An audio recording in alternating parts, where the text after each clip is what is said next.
లంబోదరం పరమసుందరమేకదంతం రక్తాంతదీర్ఘనయనం పరమం పవిత్రం ఉద్యద్దివాకరకరోజ్వలకాంతికాంతం విఘ్నేశ్వరం సకల విగ్రహరం నమామి. రామాయ రామభద్రాయ రామచంద్రాయ వేధసే రఘునాథాయ నాథాయ సీతాయాః పతయే నమః. పుట్టెన్ వానరుడౌచు విక్రమ కళాస్ఫూర్తిన్ నృసింహుండుగా మెట్టే దానవహంత వేగగతిలోన వైనతేయుండే తా చుట్టెన్ వేదములెల్ల అశ్వముఖుడై శోకాబ్ధిలో నుండి పైబెట్టెన్ భూసుతనిట్టె క్రోడముగ ఆభీలోగ్ర పంచాస్యుడై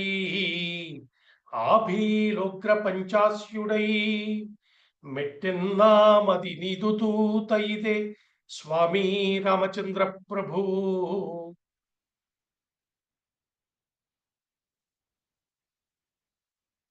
రామకథ రసవాహినిని ఆస్వాదించడానికి విచ్చేసినటువంటి మిత్రులు, పెద్దలు అందరికీ ముందుగా స్వాగతం చెప్తూ విశ్వావసు నామ నూతన సంవత్సర శుభాభినందనలు తెలియజేస్తున్నాను.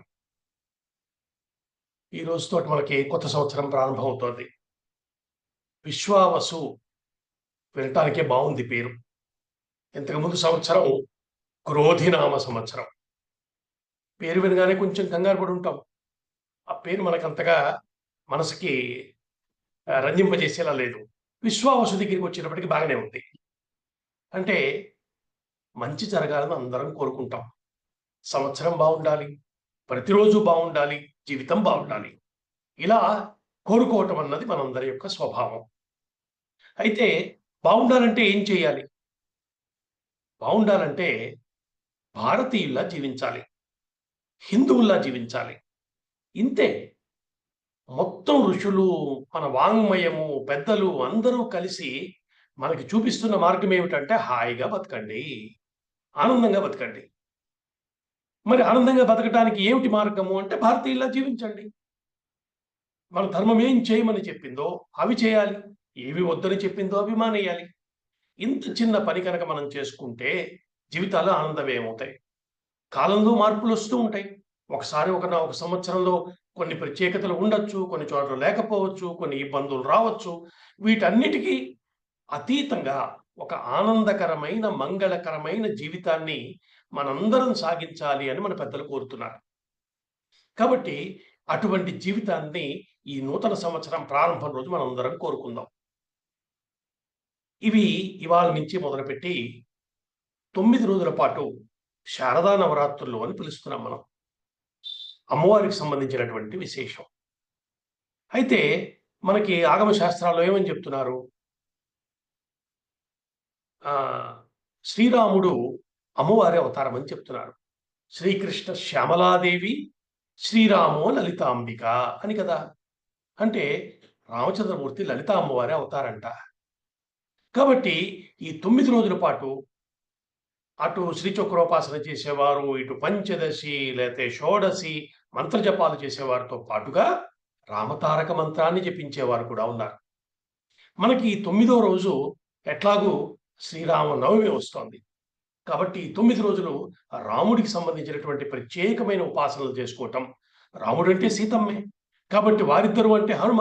ఇట్లాగా రామాయణానికి సంబంధించినటువంటి అనేక విశేషమైనటువంటి కార్యక్రమాలు, పెద్దలు ప్రవచనాలు చెప్తారు, పారాయణలు చేస్తారు. ఇట్లా అనేకమైన విశేషాలు జరిగేటువంటి కాలం ఇది. అయితే నవమి దాకా మొదలుపెట్టి ఈ పాడ్యమి నుంచి మొదలుపెట్టి నవమి దాకా చేయాలా, నవమి నుంచి మొదలుపెట్టి 9 రోజులు చేయాలా? ఇది కూడా ఒకరు నన్ను అడిగారు. ఇక్కడ ఈ పాయింట్‌ని ఉపయోగించుకొని మనం ఒకటి 2 చిన్న మాటలు అనుకుని మనం ఇవాళ సందర్భంలోకి వెళదాం. తరచూ మనం మన ధర్మంలో అనేక సందేహాలకి లోనవుతూ ఉంటాం. ఇలా చేయాలా? అలా చేయాలా? ఇలా ఉండాలా? అలా ఉండాలా? వీరు చెప్పింది కరెక్టా? వారు చెప్పింది కరెక్టా? ఇది మనని తరచూ వేధిస్తూ ఉంటుంది, పీడిస్తూ ఉంటుంది. దీనికి గురువుగారు ఏం చెప్పారంటే, సమన్వయమే సనాతనం అని, సామరస్యమే భారతీయమని. ఇది గుర్తుపెట్టుకోమన్నారు. కాబట్టి ఎక్కడైనా 2 వైరుధ్యాలు ఉన్నట్టుగా కనిపించినా, వాటిని వైవిధ్యాలుగా చూడటం ఎలాగో తెలుసుకోవాలి. 2 సమన్వయించబడటం కష్టమైన విషయాలను ఎలా సమన్వయించుకోవాలో తెలుసుకోవాలి. ఈ ప్రయత్నం మనం చేసుకుంటూ ఉన్నంత కాలం మనకు అన్ని విషయాలు చక్కగా అర్థమవుతాయి. కాబట్టి ఇవాళ పెద్దలు చెప్పినటువంటి మార్గాన్ని మనం తీసుకోవటం, దాంట్లో మనకున్న సందేహాల్ని మనకి తెలిసిన, మనకి లభించినటువంటి సోర్సెస్ ద్వారా ఎంక్వైరీ చేసుకుని, వారు చెప్పిన దాన్ని సత్యమని అంగీకరించి చేసుకెళ్ళిపోవటం. సంశయాత్మ వినశ్యతి. ఎక్కువ సంశయాలు పెట్టుకోవాల్సిన అవసరం లేదు. కాబట్టి ఈ రాబోయే ఇప్పుడు జరుగుతున్నటువంటి ఇవాళ మొదలుపెట్టి నవమి దాకా జరిగేటువంటి నవరాత్రుల్ని శ్రీరామ నవరాత్రులుగా మనం అందరం చక్కగా జరుపుకుందాం. రాముడిని స్మరించుకుందాం. పెద్దలు చెప్తున్నారు కదా! శ్రీరాముడంటే సౌలభ్యావతారము. అత్యంత సులభంగా దొరికేవాడయ్యా. ఎలా చెప్పగలం? ఆయనే చెప్పాడు. సకృదేవ ప్రపన్నాయ తవాస్మి ఇత చ యాచతే అభయం సర్వభూతేభ్యో దదామి ఏతద్ వ్రతం మమ. అది నా వ్రతమయ్యా. ఒక్కసారి నన్ను తలంచుకున్నా సరే మిమ్మల్ని కాపాడతానని చెప్తున్నాడు. ఎంతటి సౌలభ్యం అది. కాబట్టి అటువంటి దివ్యమైనటువంటి ఒకానొక అవతారానికి సంబంధించిన కథ రామాయణం. దాంట్లో అత్యంత మహిమాన్వితమైనటువంటిది సుందరకాండ. మనం దానిలోకి ప్రవేశించాం. సుందరకాండలో గత వారం మనం చెప్పుకునే ఎక్కడ దాకా వచ్చామంటే, హనుమత్ స్వామి మహాద్భుతమైనటువంటి సముద్ర లంఘనాన్ని చాలా విజయవంతంగా పూర్తి చేశాడు. నిశ్శబ్దంగా చడీ చప్పుడు లేకుండా లంకలో ప్రవేశిద్దామని ప్రయత్నించాడు. అయితే లంకా నగరాది దేవత అయినటువంటి లంకిని అడ్డుకుంది. ఆమెను జయించాడు. ఆమె నమస్కరించి లోపలికి దారి చూపించింది. ఇప్పుడు లోపలికి ప్రవేశించాడు. లోపలికి ప్రవేశించాక గత వారం మనం ఎక్కడి దాకా వచ్చామంటే, ఒకవైపు సీతమ్మని అన్వేషిస్తూనే హనుమ చేస్తున్న మరొక విశేషమైన కార్యం ఏంటంటే, లంకా నగరం యొక్క రక్షణ వ్యవస్థని పరిశీలన చేస్తున్నాడు. దూతగా అది ఆయన పని. రామకార్య దురంధరుడు ఆయన. అంటే ఏం చేస్తే రామకార్యం సాకల్యం అవుతుందో అవన్నీ చెయ్యాలి కాబట్టి, ఒకవైపు సీతమ్మని వెతుకుతున్నాడు. మరొక వైపు లంకా నగరం యొక్క ఆనుపానులు చూసుకుంటున్నాడు. అక్కడ విశేషమైనటువంటి రక్షణ వ్యవస్థ కనిపించింది. వీరులైనటువంటి సాయుధులైనటువంటి రాక్షసులు ఎలాగూ కాపలా కాస్తున్నారు. అయితే అంత మాత్రమే కాకుండా మంత్రశక్తితోటి కాపలా కాసేటువంటి వ్యవస్థ కూడా పెట్టుకున్నాడు. అంటే దర్భలు చేతిలో పట్టుకున్న వేదవేత్తలు మంత్రోచ్చారణ చేస్తూ అక్కడ రక్షణని నిర్వహిస్తూ ఉండటం కనిపించింది. చాలా ఆశ్చర్యకరమైనటువంటి అంశం. వేదవేత్త చేతిలో ఉన్నటువంటి దర్భ చాలా శక్తివంతమైనది. దేవతల చేతిలో ఆయుధం ఎంతో ఇది అంతే అని పెద్దలు చెప్తున్నారు. అటువంటి ఒక రక్షణ వ్యవస్థను కూడా గమనించాడు. అయితే ఇక్కడ వెంటనే మనకి ఒక అందమైన విషయం తెలిసిపోతోంది. ఏమిటది? ఒకవైపు అంతటి మంత్రవేత్తలు దర్భలను చేతిలో పట్టుకుని కాపలా కాస్తుంటే లోపలికి ఎవరు ప్రవేశించకూడదు కదా! కానీ ఈసరికే స్వామి ప్రవేశించేశాడు. హనుమస్వామి లోపలికి వచ్చేసాడుగా. ముందే చూస్తున్నాడుగా. అంటే అవి ఏవి కూడా హనుమను నిరోధించలేకపోయాయి. ఇంత మంత్రశక్తితో కాపాడుతున్నా హనుమ లోపలికొచ్చారంటే, హనుమంతుడిని ఏ మంత్రశక్తి ఏమీ చెయ్యలేదు. ఇది తెలిసిపోతుంది. ఇది హనుమస్వామి యొక్క వైభవం. అందుకే హనుమద్ ఉపాసకులకు కూడా స్వామి అలాంటి రక్షణనిస్తాడు. స్వామిని స్మరిస్తే పరమంత్ర, పరయంత్ర, పరతంత్రాదులేవి మన మీద పనిచేసేటువంటి పరిస్థితి ఉండదు. అటువంటి రక్షణనివ్వగలిగినటువంటి వాడు కాబట్టి, స్వామి నన్ను రక్షించు, నా కుటుంబాన్ని రక్షించు, నా దేశాన్ని, ధర్మాన్ని కూడా రక్షించవయ్యా అని ఈ కొత్త సంవత్సరం మొదటి రోజు మనం స్వామిని ప్రార్థన చేసుకుందాం. అటువంటి ప్రార్థనతోటి మనం ఈరోజు కథలోకి ప్రవేశిద్దాం. అయితే ఇందాక చెప్పుకున్న విషయాన్నే ఇంకొంచెం లోపలికెళ్ళి చూస్తే మరొక విషయం కూడా మనం చెప్పుకోవాలి. ఏమిటంటే, మరి రావణాసురుడు తన చుట్టూ ఇంతమంది మంత్రవేత్తల్ని ఉంచుకుని వారందరూ అంతంత ఉపాసనలు చేస్తున్నారు. అక్కడ మహర్షి చెప్పారు. అక్కడ హోమాలు జరుగుతున్నాయి. వారంతా కూర్చుని మంత్రజపం చేస్తున్నారు. ఇంత ఉపాసనలు చేస్తున్నా అవి ఎందుకు ఇవ్వవలసినంత ఫలితాన్ని ఇవ్వలేదు ఆ ఉపాసనలు చేసేవారికి? ఇది కూడా ఆలోచించాలి కదా మనము. ఎందుకంటే ఇవి ఇలా సాగుతూ ఉండగానేగా తరువాత వానరులంతా ప్రవేశించారు లంకానగరంలోకి. తర్వాత కథలు ఎలాగో మనకు తెలుసు కదా అది. మరి ఎలా జరిగింది? ఒకవైపు ఇంత రక్షణ వ్యవస్థ ఏర్పాటు చేశారని చెప్తున్నారు. వానరులు రానే వచ్చేసారు లోపలికి. అంటే మరొక ముఖ్యమైన విషయం కూడా మనం దృష్టిలో పెట్టుకోవాలి. ఈ ఉపాసనలు చేసేవారికి బయట చేసే సాధనలు సాగుతున్నాయి కానీ, వారి అంతరంగంలో ఉండవలసినటువంటి దయ, శౌచము, సత్యము ఇటువంటి సాత్విక గుణాలేమీ లేవు. కేవలం పైకి మంత్రజపం చేస్తున్నారంతే. లోపల ఇటువంటి సాత్వికమైన లక్షణాలు, గుణాలు లేనప్పుడు బయట చేసే సాధనల యొక్క ఫలితం అంత మాత్రంగానే ఉంటుంది. ఉండదని కాదు. కానీ గురుగారు సద్గురు శివానందమూర్తి గారు ఒక మాట అన్నారు. ఇంతంత జపాలు చేస్తున్నారు. చాలా మంది దగ్గర ఉపాసనలుంటాయి, జపాలుంటాయి. కానీ ముందుగా ఈ సాత్వికమైన ప్రవృత్తిని అలవాటు చేసుకోకుండా మనం తిన్నగా సాధనలోకి దిగిపోతే, ఈ సాధనల ప్రభావం వల్ల మనలో ఉండేటువంటి ఆ దుర్గుణాలు బలపడతాయట. అంటే ఈ సహజంగా ఉండేటువంటి దయా, శౌచం ఇలాంటివి లేనప్పుడు లోపల ఉన్నటువంటి మిగతా దుర్గుణాలు ఏమున్నాయో అవి బలపడుతున్నాయి. ఎంత ప్రమాదం అది. కాబట్టి సాధన చేయటం ఎంత అవసరమో అంతకుముందు వ్యక్తిత్వాన్ని సంస్కరించుకోవటం కూడా అంతే అవసరం. భారతీయ సనాతన ధర్మం మనకి బోధిస్తున్న విషయం ఏమిటంటే హిందువుగా జీవించు. హిందువుగా జీవించలేవు.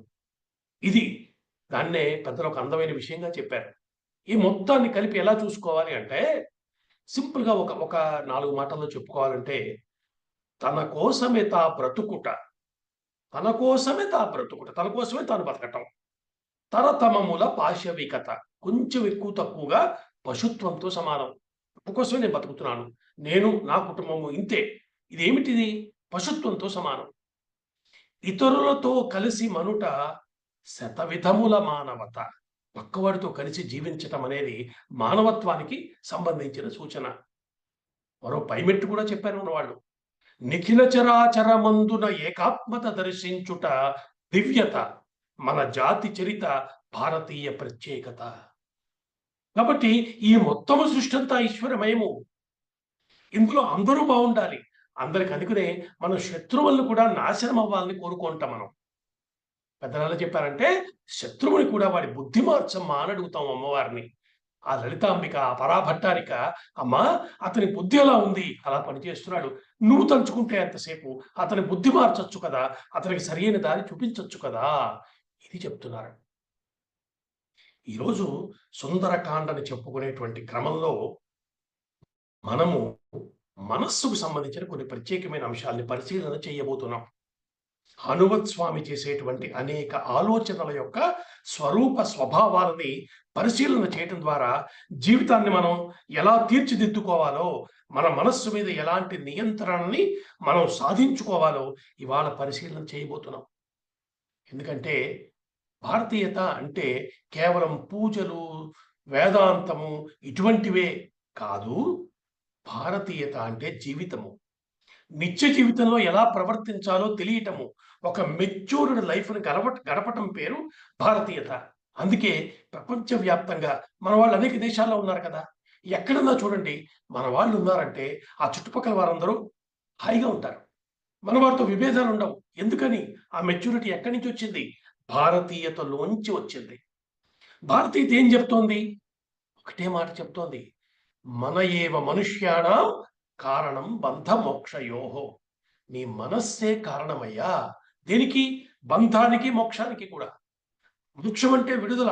అన్ని దుర్గుణాల నుంచి విడుదల సాధించి ఒక చక్కటి, ఒక అందమైన జీవితాన్ని గడపటానికి ఏం చేయాలి? మనస్సుని సంస్కరించుకోవాలి. దాన్ని ఆధారంగా ఈరోజు మనం సుందరకాండను చెప్పుకునేటువంటి ప్రయత్నం చేస్తున్నాం. కాబట్టి ఇక్కడ మనకి లంకలో రాక్షసుల ఇళ్లలో అగ్నిహోత్రం ఉంది, వేద మంత్రాలు ఉన్నాయి. కానీ ఉండవలసిన సాత్విక లక్షణాలు లేవు.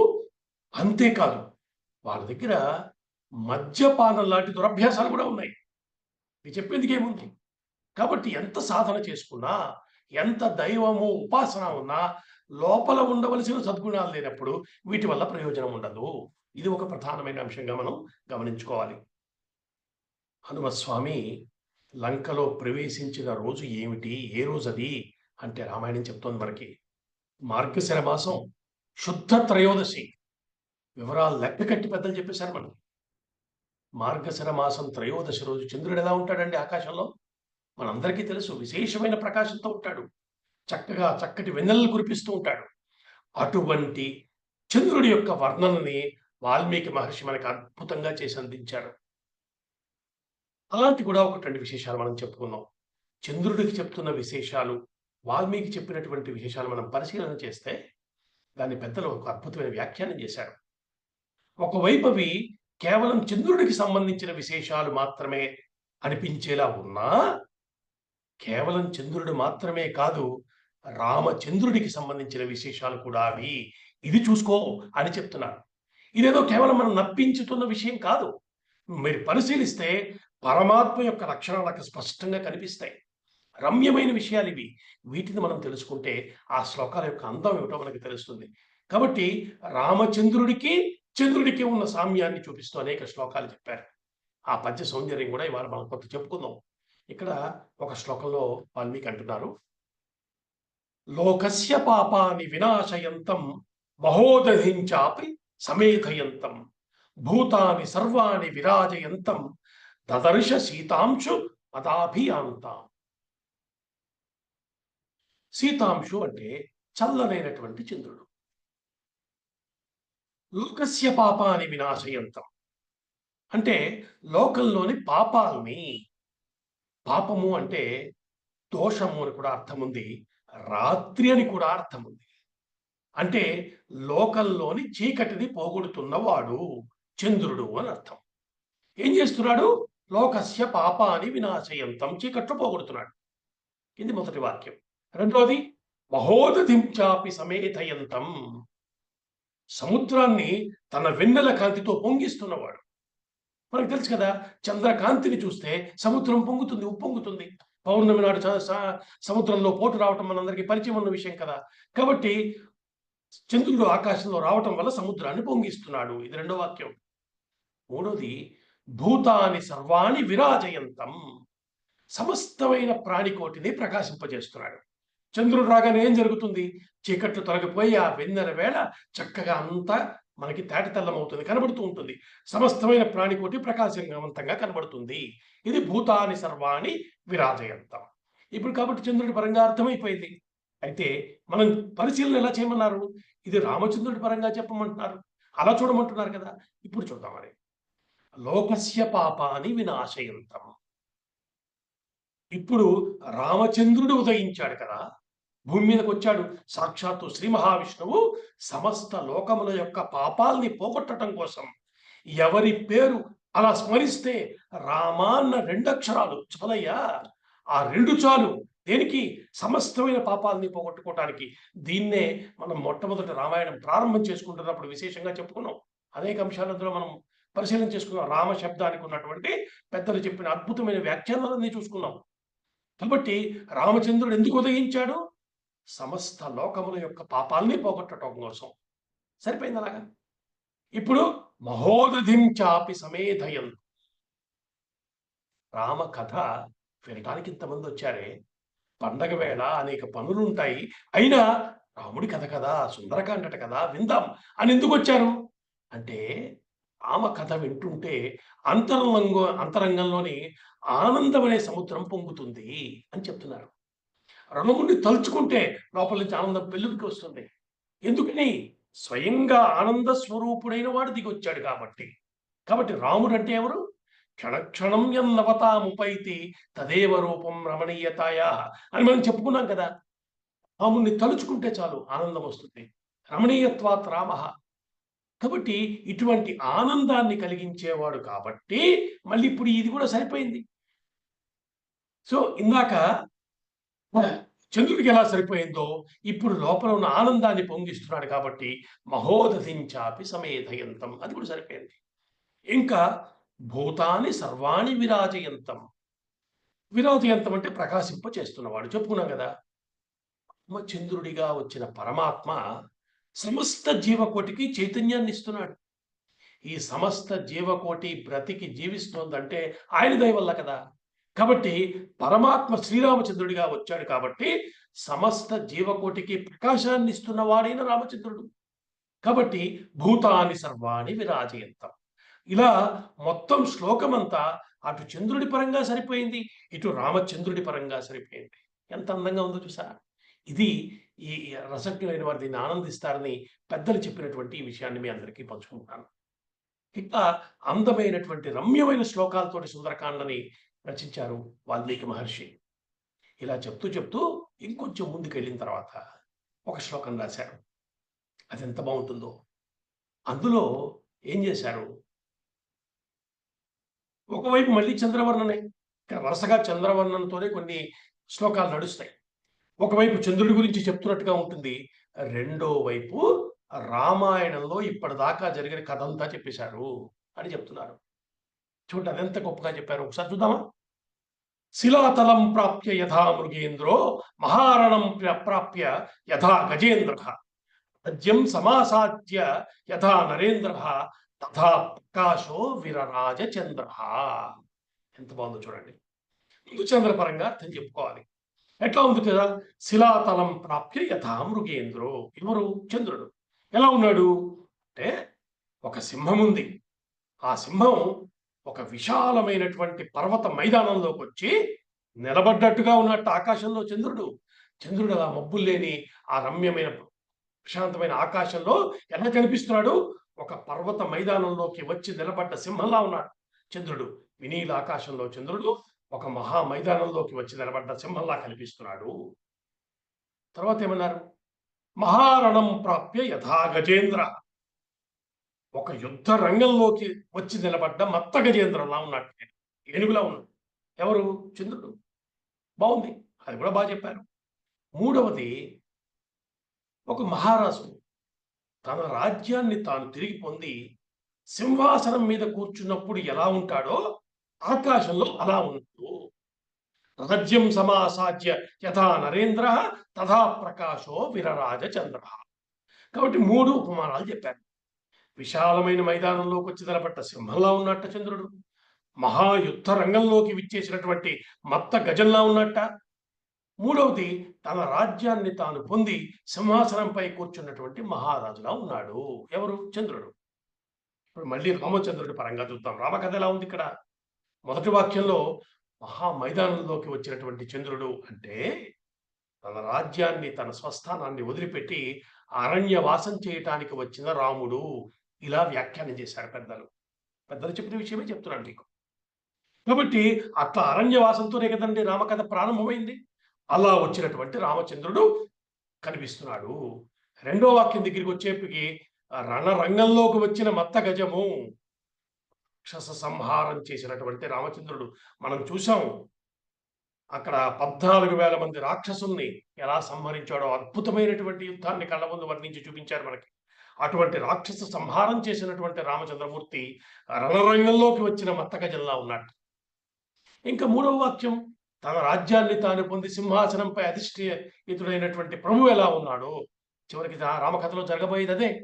కాబట్టి ఈ మూడు వాక్యాలలో చక్కగా రామకథ అంతటినీ చెప్పేశాడు మహర్షి. ఇట్లాగా సుందరకాండలో ఉన్నటువంటి శ్లోకాలన్నిటినీ పెద్దలు అన్వయం చేసి చూపించారు. ఇలా చెప్పుకుంటూ వెళ్తే ఎంత మధురంగానో ఎంత అందంగానో సుందరకాండ మనకు తెలుస్తూ ఉంటుంది. కవిత్వాన్ని ఆస్వాదించగలిగే మనస్సున్న వాళ్ళకి ఇవి రమ్యమైనటువంటి భావాలుగా తెలుస్తాయి. అయితే మనం మొదట్లో చెప్పుకున్నాం, తెలుగువారు ఏమైనా తక్కువ తిన్నారా? విశ్వనాథ వారు కూడా అద్భుతమైనటువంటి కల్పనలు చేశారు.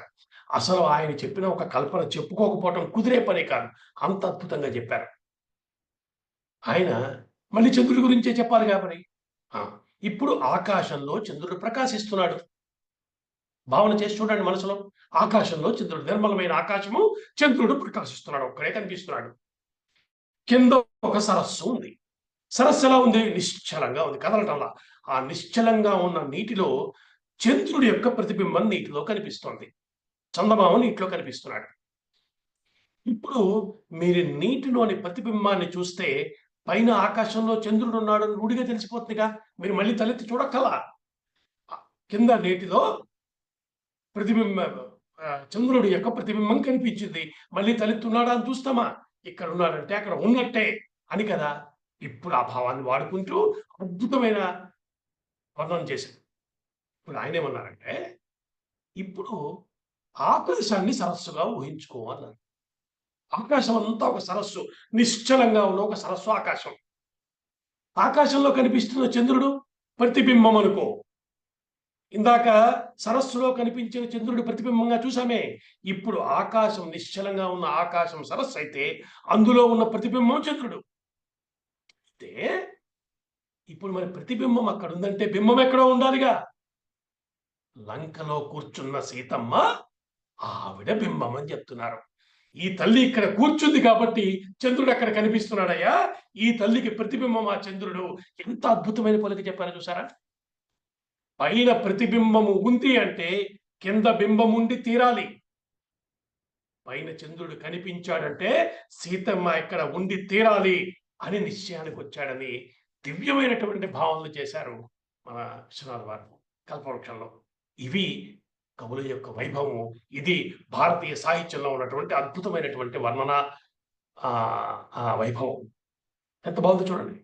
దాన్నే చెలగ మింట కలువ చిలిమి కాడు అంటూ వరుసగా ఇప్పుడు వాల్మీకి మహర్షి చెప్పిన పద్యాలకి దీటుగా అందమైనటువంటి పద్యాలు ఎన్నింటినో మనకి విశ్వనాథ్ వారు కూడా చెప్పడం జరిగింది. అయితే ఇక్కడ ఒక విషయం మనం అర్థం చేసుకోవాల్సింది ఏంటంటే, మన వాళ్ళు ప్రకృతిని చూడటానికి చాలా ప్రత్యేకమైన అంశంగా చెప్తూ వస్తారు. ఎందుకంటే ప్రకృతి పట్ల మనకున్న దృష్టికోణం వేరు. భారతీయులకున్నటువంటి ప్రత్యేకత అది. కేవలం ప్రకృతిని చూసి ఆనందించటం మాత్రమే కాదు, మనకి ఆనందాన్నిస్తున్న ప్రకృతిలో దైవాన్ని చూడటం. ఇది భారతీయుల యొక్క సంస్కారం.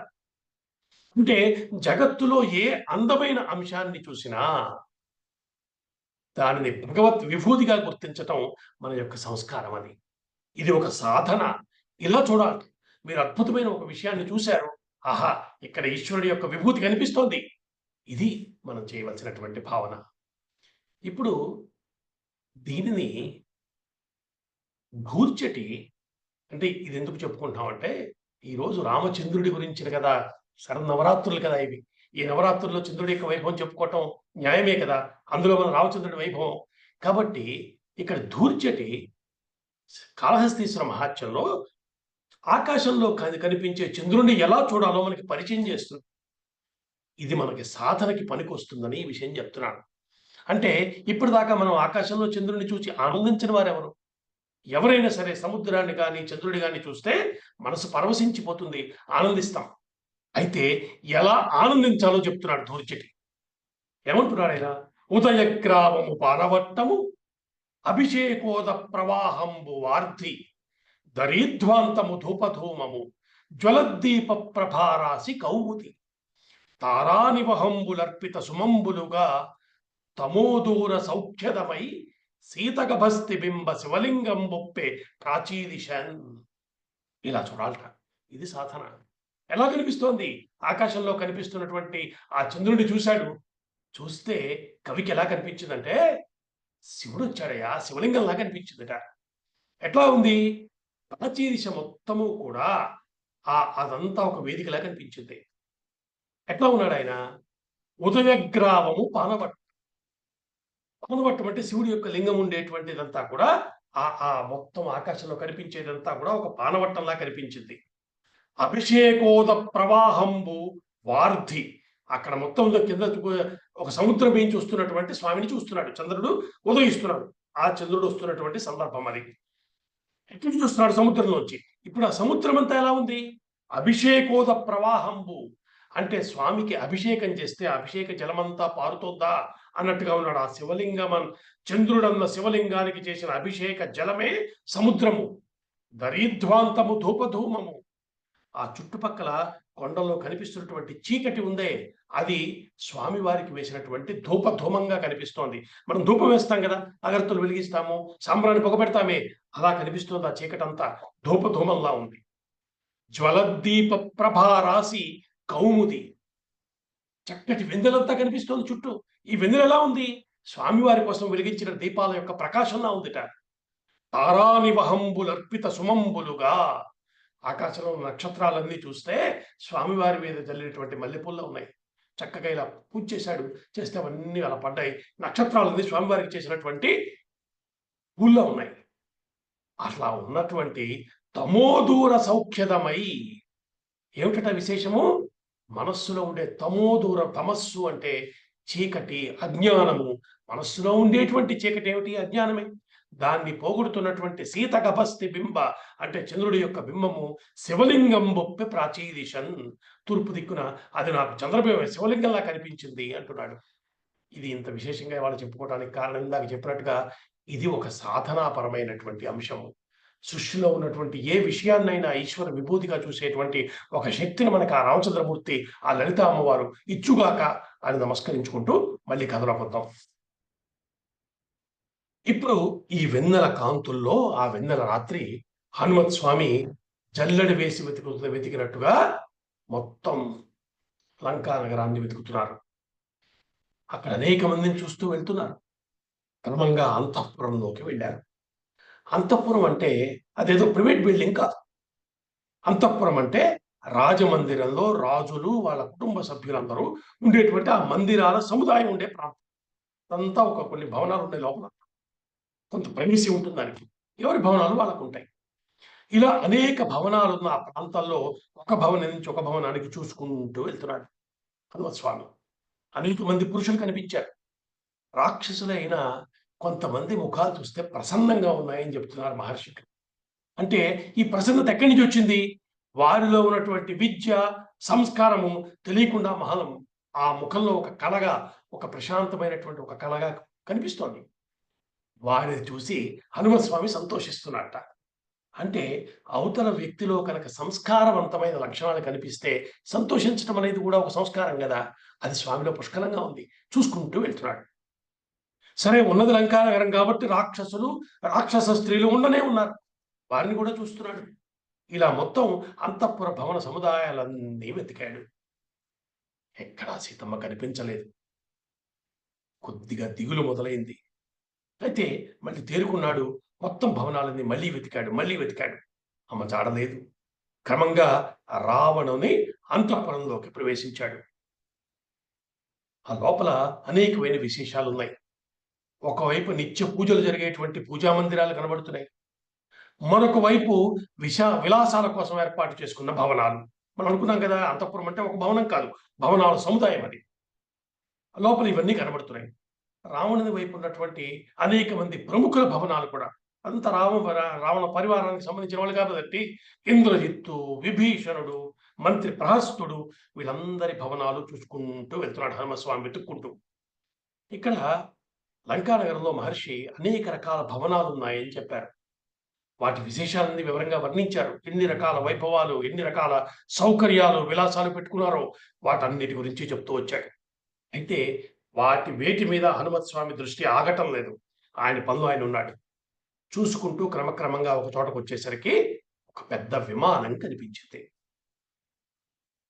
ఆకాశం నుంచి దిగొచ్చిన ఇంద్రభవనంలా ఉంది అని వర్ణించారు దాన్ని అక్కడ. ఆ విమానంలో చూస్తున్నాడు. లోపల కింద నుంచి చూస్తేనే కనబడుతున్నాయి. లోపల ఉద్యానవనాలు ఉన్నాయి, తోటలు, సరస్సులు ఇలాంటివి ఉన్నట్టుగా తెలుస్తున్నాయి. ఆ విమానం కూడా నేలని తాకుతున్నట్టుగా లేదు. ఏవో హంసల్లాంటి పక్షులు గాల్లో వాటిని మోస్తున్నాయా అన్నట్టుగా తేలుతూ కనబడుతోంది. దాన్ని అంటే ఆ విమానం అంటే ఏదో ఏరోప్లేన్ అనుకోకండి. అదొక పెద్ద స్పేస్ షిప్ లా ఉంది. అందులో అనేక విశేషమైనటువంటి వనాలతోటి, సరస్సులతో నిండిపోయిన వ్యవస్థ అది కనబడుతోంది. గొప్ప గొప్ప భవనాలు కూడా ఉన్నాయి. స్వామి మెల్లగా లోపలికి ప్రవేశించాడు.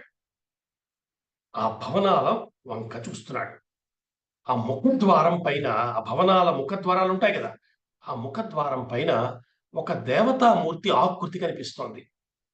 పరిశీలనగా చూశాడు. చూస్తే అటు ఇటు 2 ఏనుగులు అమృత ధారంతో అభిషేకం చేస్తూ ఉండగా మధ్యలో పద్మంలో కూర్చున్నటువంటి శ్రీ మహాలక్ష్మి ఆ భవనం యొక్క ప్రధాన ద్వారంపై చిత్రీకరించబడి ఉంది.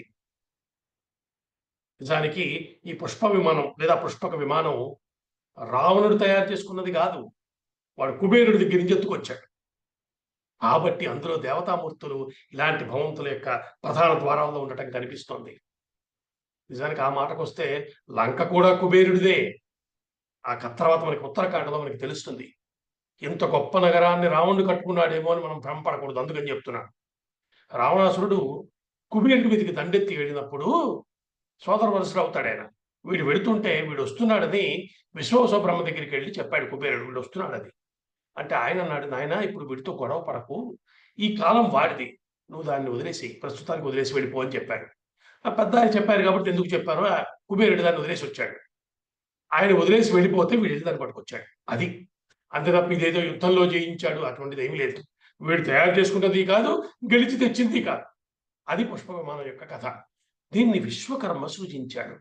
ఆ పుష్ప విమానాన్ని దేవశిల్పి అయినటువంటి విశ్వకర్మ తయారు చేశాడు. దానికి ఒక శక్తి ఉందట. దాంట్లో ఉన్న విశేషం ఏంటంటే, అందులో కూర్చున్న వారి అంటే దాన్ని అధిరోహించిన వారి యొక్క మనసెరిగి ప్రవర్తిస్తుంది. అది ప్రయాణిస్తుంది. అంటే వారు కేవలం సంకల్పంతోటి వారు ఎక్కడికి వెళ్ళాలనుకుంటే దాన్ని గమనించి అక్కడికి వెళ్ళిపోతుంది అది.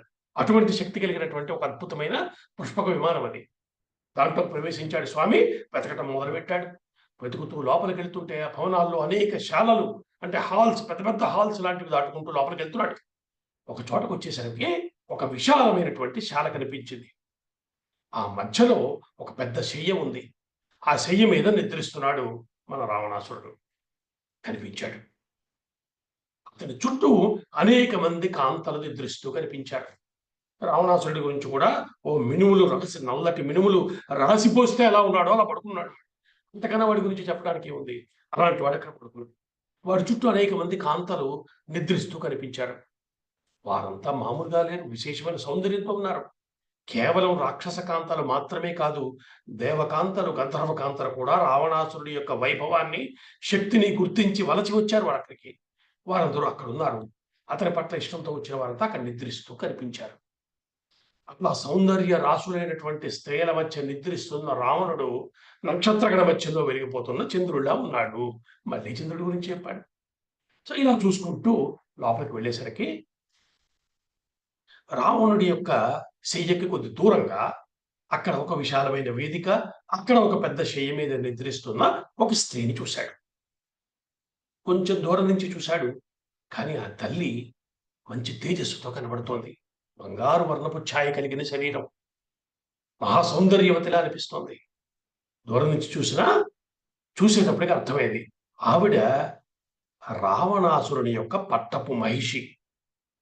పేరు మందోదరి. మండోదరి అంటాం గాని ఆవిడ పేరు మందోదరి. మందోదరి అంటే మందమైనటువంటి ఉదరము కలిగింది, ఆ సన్నని నడుము కలిగిన తల్లి ఆవిడ. చాలా అందగత్తి ఆవిడ. ఆవిడ రావణుని అంతఃపురంలో అక్కడ రావణు శయ్యకు దూరంగా ఉన్నటువంటి ఒక శయ్య మీద నిద్రిస్తోంది. ఆమె చూడగానే ఆ వర్చస్సు, ఆ కాంతి, ఆ అందం చూసేటప్పటికి హనుమ ఒక్క క్షణం పాటు ఆ తల్లి సీతమ్మేమో అనుకున్నాడు. సీతమ్మ అనుకోగానే లోపల నుంచి సంతోషం పొంగుకొచ్చింది. సహజమైనటువంటి వానర లక్షణం కూడా ఉంటుంది కదా. అందుకని ఒక్కసారి ఉన్న చోట నుంచి ఒక్క దుముకాడు. తన తోకను తీసి ముద్దు పెట్టుకున్నాడు. అక్కడ ఉన్న ఒక స్తంభాన్ని పట్టుకుని ఓ బెల్టి కొట్టాడు. కొట్టి అదంతా చూసి ఒక ఆనందిస్తూ ఏమనుకున్నాడు, చూసేసాను సీతమ్మని అనుకున్నాడు. అనుకుంటూ ఉండగానే తెప్పరిల్లాడు. ఒక్క క్షణం తన ఆలోచన సరి అయిందైనా అనుకున్నాడు లేదో భావం తప్పని తెలిసిపోయింది. ఇది హనుమస్వామిలో ఉన్న ఒక వైభవం. అంటే వెతుకుతున్నాడు, కనిపించిన తల్లి సీతమ్మ అనిపించింది. కానీ కాదని వెంటనే నిశ్చయానికి వచ్చాడు. ఆ తల్లి సీత కానేరదు, నిశ్చయానికి వచ్చేశాడు. అయితే ఇక్కడ మరి ఇలా హనుమల్లా పొరపాటు పడ్డానికి కారణం ఏమిటంటే అది హనుమ తప్పిదం కాదు అని చెప్తున్నారు పెద్దలు. అది మందోదరి గొప్పతనం అన్నారు. ఆవిడ పతివ్రత. ఇక్కడ మనం ఆలోచించవలసిన విషయం ఏంటంటే హనుమ అక్కడ నిద్రిస్తున్న స్త్రీలందరినీ చూస్తూ వెళ్తున్నాడు కదా. అప్పటిదాకా అందరినీ చూశాడని చెప్పుకున్నాం కదా. వీళ్ళని చూస్తూ ఈవిడ సీత కాదు, ఈవిడ సీత కాదు, సీత కాదు అనుకుంటూ వెళ్ళిపోతున్నాడు. అంటే ఈవిడ సీత కాదు అని అక్కడ చూసిన వాళ్ళని ఈవిడ సీత కాదు, ఈవిడ సీత కాదు ఎలా తెలిసింది ఆయనకి? ఇది ఆలోచించారు కదా. హనుమ ఎప్పుడన్నా సీతమ్మ వారిని చూశారా? లేదు కదా. మరి లేనప్పుడు ఇక్కడ సీతమ్మ వారు లేదు అని ఎలా గుర్తుపడుతున్నాడు ఆయన? ఈవిడ సీత కాదని ఎలా చెప్తున్నాడు? ఇది ఆలోచించాల్సినటువంటి విషయం. దానికి పెద్దలేం చెప్పారంటే, చాలా అందమైన విషయం చెప్పారు. సాక్షాత్తు శ్రీరాముని ధర్మపత్ని అయినటువంటి మహాపతివ్రత అయిన సీతమ్మ గురించి ఆయన మనసులో ఒకానొక భావాన్ని, అంటే ఒక రూపాన్ని ప్రతిష్ఠ చేసేసుకున్నాడు హనుమస్వామి. విన్నాడు సీతమ్మ గురించి, రాముడి దగ్గర విన్నాడు. ఈ విశేషాలన్నీ పెట్టుకుని మనసులో ఒక రూపాన్ని ప్రతిష్ఠ చేసుకున్నాడు. ఎదురుకుండా కనపడుతున్న ప్రతి రూపాన్ని ఆ లోపల ఉన్న రూపంతో పోల్చి చూసుకుంటున్నాడు. కాదని తెలుసుకుంటున్నాడు. వెతుకుతూ ముందుకు వెళ్ళిపోతున్నాడు. లోపలున్నది ఒక భవ్యమైన దివ్యమైన సీతమ్మ రూపం. ఆ రూపంతో పోల్చి చూసుకుంటూ బయట వెతుకుతున్నాడు ఆయన. ఇప్పుడు ఈ క్రమంలో సీతమ్మ మహాపతివ్రత, ఆ ప్రభావం వల్ల వచ్చే ఒక తేజస్సు ఆవిడలో ఉంది. ఇప్పుడు అటువంటి తేజస్సే ఇక్కడ కనిపించింది. ఎందుకంటే ఈవిడ కూడా ఈ తల్లి తక్కువది కాదు కదా. ఈవిడ ఇక్కడ మంచం మీద నిద్రపోతూ కనిపించిన క్షణం పాటు కనిపించిన ఆ వర్చస్సు లేదా తేజస్సు ఆయన ఒక్క క్షణం పాటు భ్రమకి లోనయ్యేలా చేసింది. ఆమె సీతమ్మేమో అనుకున్నాడు. కానీ బుద్ధిమంతుడు కాబట్టి వెంటనే తేరుకున్నాడు. ఈవిడ సీతమ్మయ్యే అవకాశాలు లేదన్న నిశ్చయానికి వచ్చేశాడు. ఎలాగా ఆలోచించడం మొదలుపెట్టాడు. ఈవిడ ఖచ్చితంగా సీతమ్మ అయి ఉండదు. ఎందుకని? రాముని వియోగంలో ఉన్న తల్లి ఇలా విలాసవంతమైన స్థితిలో నిద్రిస్తుందా? ఎంత ప్రశాంతంగా ఉంటుందా? దుఃఖితురాలై ఉండాలి కదూ. అలాగే ఇలాంటి ఆభరణాలు ధరించి ఉంటుందా? పరపురుషుడు ఎంతటి వాడైనా అతడికి దగ్గరగా ఉన్నటువంటి ఈ వేదిక మీద, ఈ శయ్య మీద నిద్రించదు. కుదిరే వ్యవహారమే కాదు. కాబట్టి ఈవిడ మరెవరో తప్ప సీతమ్మ కానేరదు. నిశ్చయానికి వచ్చాడు. ఇది మనం జాగ్రత్తగా గమనించాలి. హనుమంతుడి యొక్క మానసిక స్థితి, ఆయన ఆలోచిస్తున్న తీరు, ఇది మనందరం పరిశీలించి అర్థం చేసుకోవాల్సినటువంటి విశేషం. ఇక్కడ గోవింద రామాయణంలో ఒక గొప్ప వ్యాఖ్య ఉంది అని గురుగారు చెప్పారు. ఎంత గొప్పగా చెప్పారంటే, ఈశ్వరుడి కోసం పరమాత్మని మనసులో పెట్టుకుని సాధకుడు తపస్సులు చేస్తూ ఉంటాడు. ఆయన నామం చెప్పుకుంటూ ఉంటాడు, పూజలు చేస్తూ ఉంటాడు, ఎప్పుడు ధ్యాసలో ఉంటాడు. ధ్యానం కన్నా ధ్యాస గొప్పదని చెప్పారు సద్గురు శివానందమూర్తి గారు. నిరంతరము ఈశ్వరుడికి సంబంధించిన విషయాలు ఆలోచిస్తూ ఉన్నవాడు సాధనలో ఉన్నట్టు లెక్క. సాధన సాగిస్తూ ఉంటాడు. ఈ సాధన కొనసాగి కొనసాగి కొనసాగి మెల్లగా పండటం మొదలైన దశలో ముందు ఒక సిద్ధి కలుగుతుందిట. అంటే మనం చెప్పుకుంటూ ఉంటాం కదా, అనిమాది అష్టసిద్ధులు అంటారుగా. అంటే అవన్నీ గతం కూడా వాటి వివరం కొంత చెప్పుకున్నాం మనం. హనుమ దగ్గర అవి ఉన్నాయని చెప్పుకున్నప్పుడు ఆ మాట కూడా వచ్చింది. ఈ సిద్ధుల్లో ఏదో ఒక సిద్ధి కలుగుతుంది. కానిమో మహిమో గరిమ లగిమ ఏదో ఒకటి ఆయనకి ముందు ఒక సిద్ధి వస్తుంది. ఇవన్నీ తపస్సులకి ఫలంగా సాధనకు దక్కుతాయి. అయితే ఆ మొట్టమొదటి సిద్ధి కలగగానే కొందరు ఇదే పరమాత్మ దర్శనమేమో అనుకుంటారు. ఎందుకంటే తనకి ఇప్పటిదాకా లేని ఒక శక్తి ఏదో వచ్చింది, నాకు దర్శనమైంది అనుకుంటారు. ఇదే గొప్ప స్థితి అనుకుంటారు. అయితే తొందరలోనే ఆ స్థితి నుంచి బయటపడి, ఇది కేవలం ఒక సిద్ధి మాత్రమే, నేను పొందవలసిన పరమాత్మ ఇంకా చాలా దూరంలో ఉన్నాడు అని అర్థం చేసుకున్నట్టుగా హనుమంతుడు మందోదరిని చూసి భ్రమపడటం, వెంటనే తెప్పరెళ్ళి సీతమ్మ కోసం వెతకడానికి నిశ్చయించుకోవటం సరిగ్గా అలాంటి పోలికే అని చెప్పారు పెద్దలు. ఎంత బాగుందో చూడండి. ఇది పెద్దలు చెప్తున్నటువంటి అద్భుతమైన వ్యాఖ్యానం. అలా ఈమె సీతమ్మ కాదని మందోదరిని వదిలిపెట్టి తన అన్వేషణని కొనసాగిస్తూ లంకానగరంలో ఇంకా లోపలికి వెళ్తున్నాడు ఆయన. వెళ్తున్నాడు కానీ మనం ముందే చెప్పుకున్నాగా, ఇవాళ ఎక్కువ భాగం హనుమంతుడి యొక్క ఆలోచనల గురించే మనం పరిశీలిస్తున్నాం. ఆయన అన్వేషణ చేస్తూ వెళ్తున్నాడు, మనం ఆయన ఆలోచనల్ని పరిశీలిస్తూ ఆయన వెనకాల వెళ్దాం. లోపల వెతుకుతున్న స్వామికి ఒక ధర్మ సందేహం వచ్చింది. మీరు ఒక విషయం పట్టుకుంటే, ఇప్పటిదాకా హనుమత్ స్వామి అన్వేషణ ప్రారంభం చేసిన క్షణం నుంచి ఆయన చూపిస్తున్న అనేక సల్లక్షణాలని కార్యసాధకుడికి ఉండవలసిన మంచి లక్షణాలుగా మనం గమనిస్తూ వచ్చాం. మనం చెప్పుకున్నాం కూడా, స్థిరమైన బుద్ధి ఉండాలి, అంటే ఒకసారి పని అనుకున్నాక దానికి కట్టుబడి ఉండాలి, సమర్థత ఉండాలి, చేయవలసిన పనికి సంబంధించిన పూర్తి జ్ఞానం ఉండాలి, ఇవన్నీ చెప్పుకున్నాం కదా. అయితే ఇప్పుడు చెప్తున్న ఒక లక్షణం వీటన్నిటికన్నా పై స్థాయి లక్షణం, ప్రధానమైంది. దీనిని శీలం అంటున్నాం, క్యారెక్టర్ అంటున్నాం. అంటారు కదా, క్యారెక్టర్ ఉండాలండి అంటాం కదా మనం. అంటే తన యొక్క ప్రవర్తన, తన యొక్క వ్యక్తిత్వాన్ని తానే పరిశీలించుకుంటూ, ఇది ధర్మమేనా, నేను సరైన మార్గంలో ఉన్నానా, తప్పు చేస్తున్నానా? తను వెళ్తున్న మార్గము సరి అయినదేనని తనకి తానే చూసుకోవటం ఇది అత్యంత ప్రధానం. అటువంటి క్యారెక్టర్‌ని ప్రదర్శిస్తున్నాడు హనుమస్వామి. ఆయన ఆలోచించాడు. నేనింతవరకు ఇలా అంతఃపురంలో ప్రవేశించి నిద్రావస్థలో ఉన్నటువంటి స్త్రీలను చూస్తూ వెళ్తున్నాను. వారు ఒళ్ళు మరిచి పడుకొని నిద్రపోతున్నారు. రాత్రి కాలం కదా! మరిది దోషం కాదా? పరమలోపం కాదా? ఇలా చూడటం తప్పు కదా! అన్న భావన ఒకసారి ఆయనకే మనసులో మెదిలింది ఎవరికలా. ఇలా ఆలోచించుకుంటున్నాడాయన. అయితే బుద్ధిమంతుడు కాబట్టి వెంటనే సమాధానం కూడా ఆయనకే స్ఫురించింది. నిజమే. పరస్త్రీలను ఈ స్థితిలో చూడటం దోషమే. అని అన్వేషణ సాగిస్తున్న సమయంలో నా మనసులో ఎలాంటి కదలిక లేదు.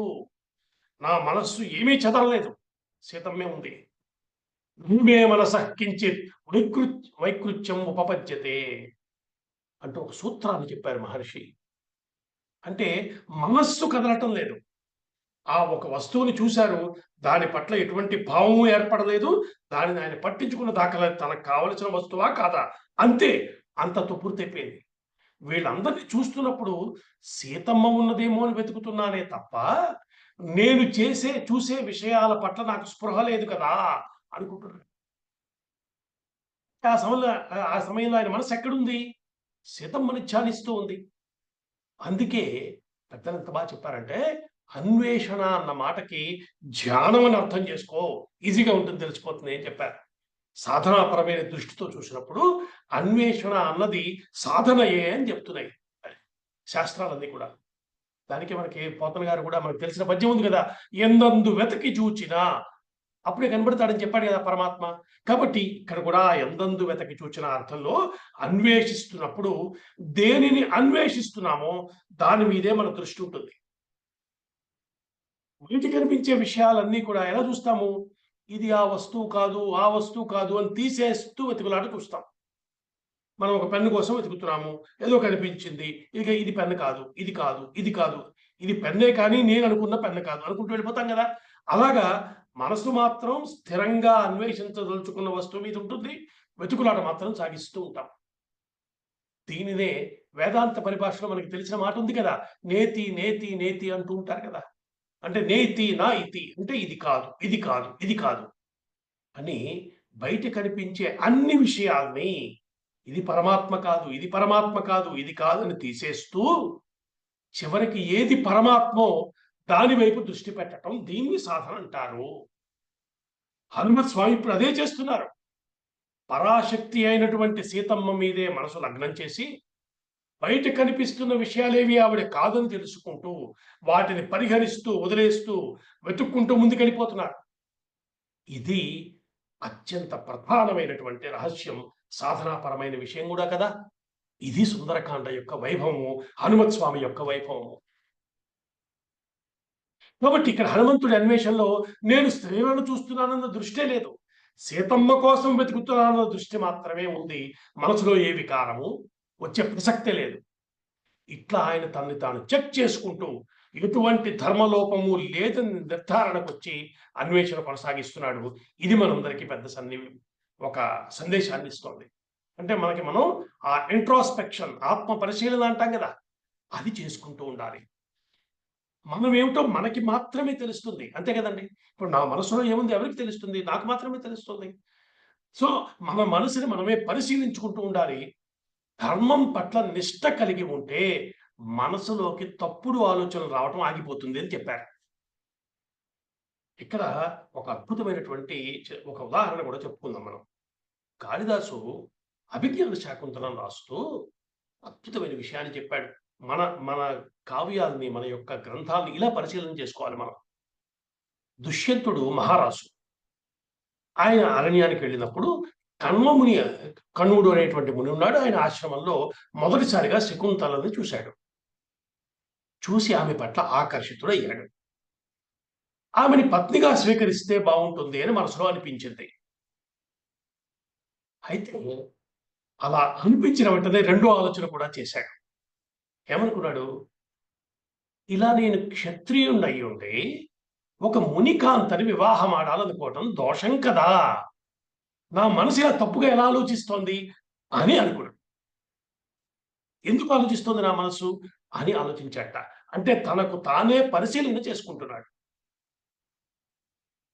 కాబట్టి ఇది చాలా ముఖ్యమైనటువంటి విషయం. కాళిదాసు అక్కడ ఓ మాట అన్నాడు. సత్పురుషులకి ధర్మం విషయంలో సందేహాలు కలిగినప్పుడు వారి మనసే వారికి ప్రమాణం. చూడండి. ఎందుకంటే అలా తమను తాము అంత పరిశీలన చేసుకోగలిగిన శక్తి వారికి సహజంగా ఉంది. కాబట్టి వారికి ప్రమాణం ఏమిటి? వారి మనస్సే. అయితే ఇక్కడ ఒక వర్డ్ ఆఫ్ కాషన్ ఉంది. మనస్సాక్షి అంటుంటాం గదా! ఇది అందరూ వాడేటువంటి వాడటం కుదిరే పని కాదు. ఎందుకంటే శుద్ధమైన అంతఃకరణ, శుద్ధమైన మనస్సు ఉన్న వారికి మాత్రమే మనస్సాక్షి అన్నది క్షేమకరము. ఎవరు పడితే వాళ్ళు మనస్సాక్షిని అడ్డుపెట్టుకుని బతికితే జీవితాలు ప్రమాదంలో పడతాయి. నా మనస్సుకి ఇలా అనిపించిందండి అని ఎవరైనా అనొచ్చు కదా! ఎవరన్నా మనం కూడా నా మనసుకి ఇలా అనిపించింది. అయితే ఆ మనస్సు ధర్మం అనే ఒక శిక్షణని పొంది ఉందా? అటువంటి మనస్సు కాదు కదా! ధర్మం తెలిసిన మనస్సు కానప్పుడు దానికి ఏం తోస్తే అదే సత్యం అని చెప్తుంది.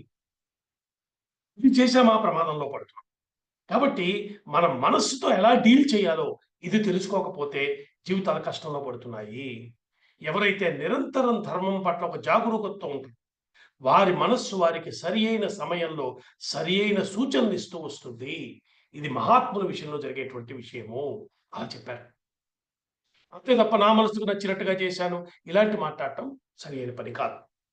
ఇప్పుడు దుష్యంతుడి విషయంలో ఆయన మనసులో వచ్చినటువంటి ఆలోచన సరి అయిందా కాదా అని చూసుకుంటే తర్వాత తెలుస్తుంది శకుంతల అక్కడ ఉన్న మునివాటికలో పుట్టిన కన్య కాదు, క్షత్రియ కన్య అని. కాబట్టి ఆవిడ పట్ల తనకి వివాహం చేసుకోవాలన్న కోరిక రావటానికి కారణము ఆవిడ క్షత్రియ కన్య అన్న ప్రూఫ్‌తో సరిపోయింది. ఇలా చెప్పారు. ఎంత ఎంత సటిల్ ఐడియాస్ చూస్తారు. హనుమ ఇక్కడ స్త్రీలను వెతుకుతూ ఇక్కడ హనుమంతుడి విషయంలో కూడా ఒక అందమైన విషయం చెప్పారు. హనుమంతుడు స్త్రీలను వెతుకుతూ వెళ్తున్నాడు. వారు పడుకున్నారు కదా! నిద్రపోతుంటే వారి పాదాలు కనిపిస్తున్నాయి. వారి పాదాలను చూస్తూ వెళ్తున్నాడు. విశ్వనాథ గారు ఆ పాదాలు చూస్తుంటే ఏ ఒక్క పాదం కూడా శిరస్సు వంచి నమస్కరించాలనిపించే పాదమే కాదయ్యా అన్నారు. ఎంత దివ్యమైన భావన అండి. పాదాలు చూస్తే చాలు నమస్కరించబుద్ధేస్తుంది. అది భారతీయుల సంస్కారం. స్త్రీ యొక్క పాదాలు కనిపిస్తే నమస్కరించేటువంటి ఆ సంస్కారం ఉండేవాళ్ళం మనం. ఇక్కడ హనుమంతుడి ప్రవర్తనలో ఈ గొప్పతనం కూడా మనం పట్టుకోవాల్సిన అవసరం ఉంది.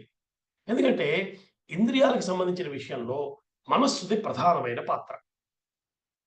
ఇది కదా మన జీవితంలో వచ్చిన ఇది ఒక ప్రధానమైన అంశం కాబట్టి ఒక్క నిమిషం దీన్ని చెప్పుకొని తర్వాత కథలోకి వెళదాం. నిజానికి ఈరోజు మన జీవితాన్ని మనం పరిశీలించుకుంటే మన మనసులు అలా ఉన్నాయో మనకు తెలిసిపోతుంది. నా మనస్సు కదా! నా మనస్సు నాకు సాయం చేయాలి. నాకు సహకరించాలి. ఆనందంగా జీవించడానికి సహకరించాలి కదా! అలాంటిది మన మనస్సు మనకి సహకరిస్తోందా? ఎదురు తిరుగుతోందా? ఇవాళ మనం సైకలాజికల్ ప్రాబ్లమ్స్ అంటున్నాం గదా! దొరుకుతదాకా ఎందుకు? రాత్రులు నిద్ర పట్టకపోవటం, ఆలోచనలతోటి మెదడు వేడెక్కిపోవటం, ఇవన్నీ మాట్లాడుతున్నాం గదా మనం. చాలా పరిచయం ఉన్న సబ్జెక్టులు ఇవన్నీ.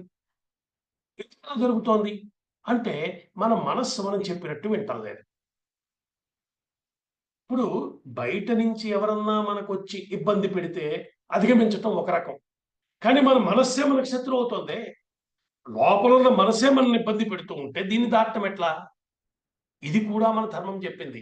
ఎంత సైంటిఫిక్ ధర్మంలో పుట్టాం చూడండి మనం. ఏమన్నారు? దీనికి సమస్య ఒకటే కారణమయ్యా. వినకూడనివి వినటము, తినకూడనివి తినటము, చూడకూడనివి చూడటము, చెయ్యకూడనివి చెయ్యటం. ఇలా అనేక రకాలుగా మన మనస్సును మనం పెడదారి పట్టించేస్తున్నాం. ఇలా పెడదారి పట్టిన మనస్సు మనకు శత్రువుగా మారిపోతుంది. ఈ జ్ఞానమే మన ధర్మంలో స్పష్టంగా చెప్పారు. కాబట్టి అలా చెయ్యకు. నియమంగా ఉండు, నిష్టగా ఉండు, భక్తిగా ఉండు. ఇవన్నీ చెప్పటం వెనకాల ఎంత సైకలాజికల్ యాస్పెక్ట్స్ ఉన్నాయో చూసారా? ఏ సైకలాజికల్ ప్రాబ్లమ్ లేకుండా హాయిగా జీవించవయ్యా! ఆనందంగా ఉండటం కోసం పుట్టావు నువ్వు అని చెప్పిన ధర్మంలో ఉండి ఎంత ఇబ్బంది పడుతున్నాం మనం. కాబట్టి ఇక్కడ మరొక మాట కూడా అంటారు. అసలు నేను స్త్రీలలో ఎందుకు వెతుకుతున్నాను అంటే, వెతకవలసింది స్త్రీనే కదా! గోవుల మందలో వెతకను కదా! స్త్రీలలోనే వెతకాలి. కాబట్టి వెతకటము ఇక్కడే వెతకాలి. వెతికినప్పుడు నా మనసులో ఉన్నటువంటి సీతమ్మనే ప్రతిష్ఠించుకుని ఆవిడే ఉందా లేదా అని వెతుకుతున్నాను కాబట్టి నా యందు ఏ దోషము లేదు.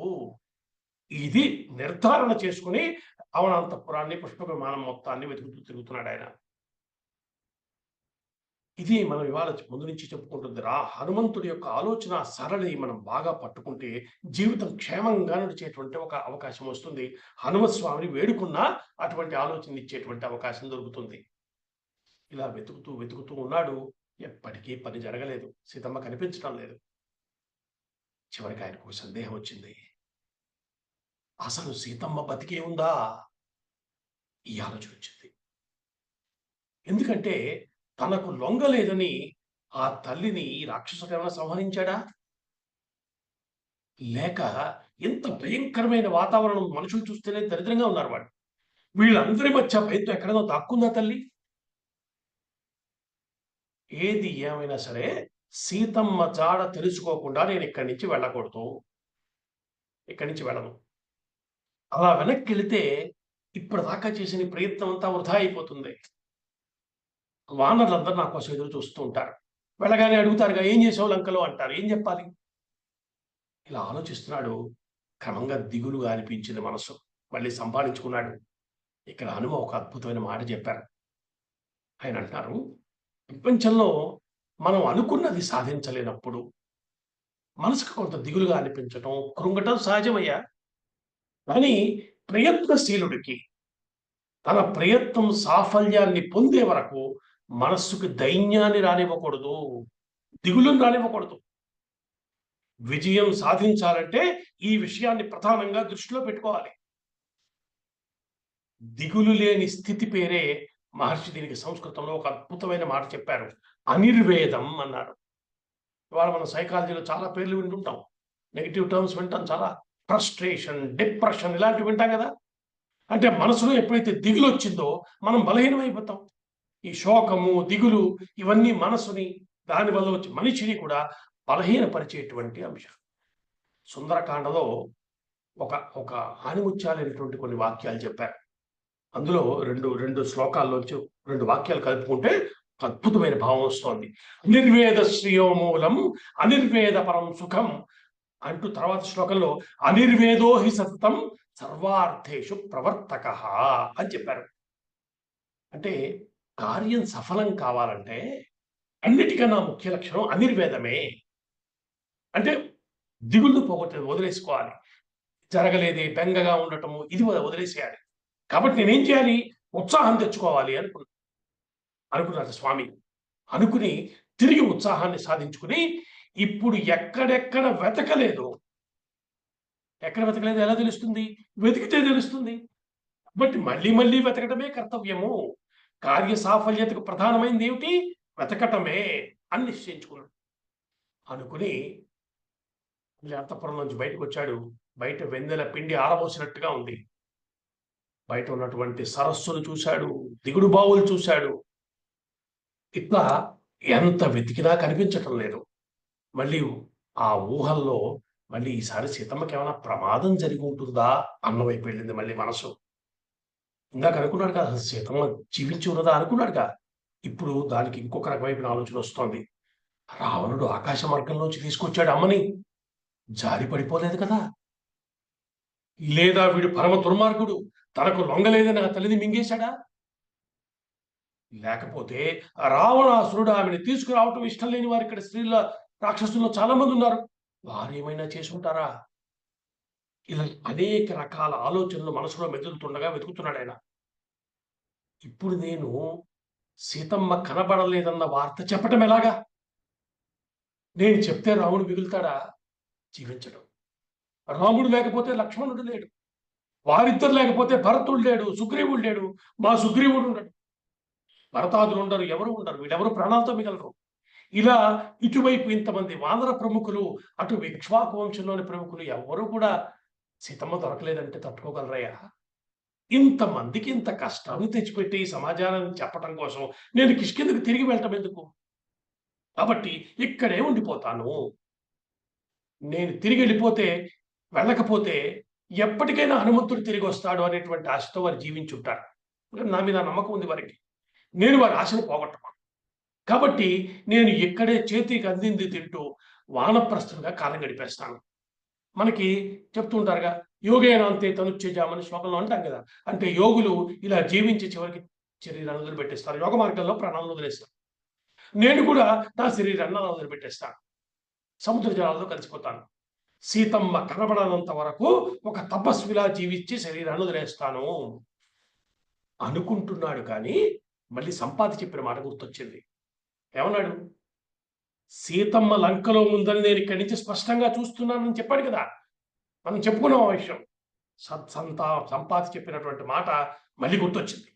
ఒక అద్భుతమైన మాట చెప్తున్నాడండి ఇక్కడ. వినాశే బహవో దోష జీవన్ భద్రాని పశ్యతు తస్మాత్ ప్రాణాన్ ధరిష్యామి ధ్రువో జీవిత సంగమః. మరణించటంలో ఏం లాభం ఉందయ్యా? దాంట్లో అనేక ప్రమాదాలు ఉన్నాయి. జీవించి ఉంటే భద్రాలను తిరిగి పొందవచ్చు. జీవించి ఉన్నవారు ఎప్పటికైనా కలుసుకుంటారు తన వారిని. కాబట్టి ప్రాణాలు నిలుపుకోవటం అన్నిటికన్నా ముఖ్యము. హనుమత్ స్వామి, వాల్మీకి మహర్షి హనుమత్ స్వామి ద్వారా మనకి చెప్పిస్తున్న ప్రధానమైన బోధ ఇది. జీవించటం గొప్ప వరము. జీవించడం ద్వారా ఎంత మంచి స్థితినైనా పొందవచ్చు. కాబట్టి బలవంతపు మరణము, ప్రాణాలు తీసుకోవటము ఏమాత్రం సరికాదు. ఇది రామాయణం ఈనాటి యువతరానికి చేస్తున్నటువంటి బోధ. కాబట్టి ఇటువంటి అద్భుతమైన బోధనే స్వామి చేస్తూ ఇప్పుడు ఒక మహాద్భుతమైనటువంటి కార్యానికి పూనుకోబోతున్నాడు. దానికి సంబంధించిన విశేషాన్ని ఏం చేశాడు స్వామి, ఎలా తన యొక్క లక్ష్యం వైపు వెళ్ళాడు, దాన్ని ఎలా స్వాధించుకున్నాడు, ఆ దివ్యమైన అంశాన్ని వచ్చే వారం మళ్ళీ మనం చెప్పుకునేటువంటి ప్రయత్నం చేద్దాం. అంతవరకు స్వస్తి. మంగళం కోశలేంద్రాయ మహనీయ గుణాత్మనే చక్రవర్తి తనూజాయ సార్వభౌమాయ మంగళం. వేద వేదాంత వేద్యాయ మేఘశ్యామలమూర్తనే పుంసాం మోహన రూపాయ పుణ్యశ్లోకాయ మంగళం. మరొకసారి మీ అందరికీ నూతన సంవత్సర శుభాకాంక్షలు తెలుపుతూ స్వస్తి.